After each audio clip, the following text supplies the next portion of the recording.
I mean, especially with Dr. Bawumia, what everyone in Ghana has known him for is the economy and the 100 and so questions and this and that. So you cannot fault the ordinary Ghanaian for thinking, whoa, when did this? So let me ask you, when exactly did the shift from the core economy, and of course, digitization is part of the economy, when was that shift such that, Vice President, I want you to focus on digitization. When exactly did this happen? The Vice President, when the government just came into office, the President cleared task to him that be chair the EMT. Right. And then also ensure the Ghanaian economy is formalized. This is the task that he was given ab initio. So it is not a case that along the line, the Vice, even when you even learn the first time, people were saying the Vice President had, even in the early days of the Ghanaian economy, people were saying that he had shifted away from the management of the economy now to digitalization. And it was also, again, explaining to the people that, look, it's not a shift.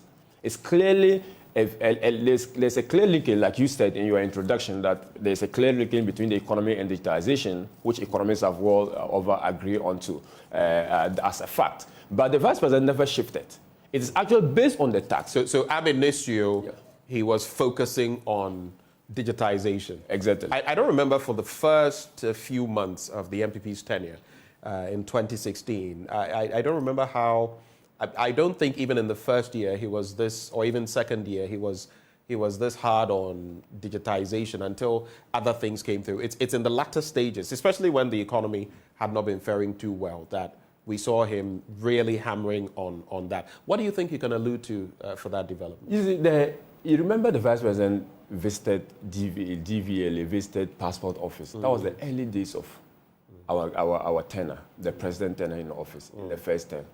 Okay, that visit to institution, he visited the Controller and Accountant General, was basically in line with that particular vision.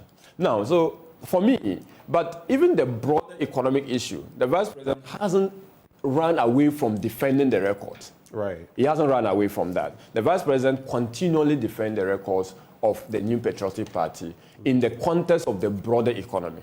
That's it. But there is the limit the Vice President can do, especially so when he is asked to only advise cabinet and then advise cabinet through the EMT.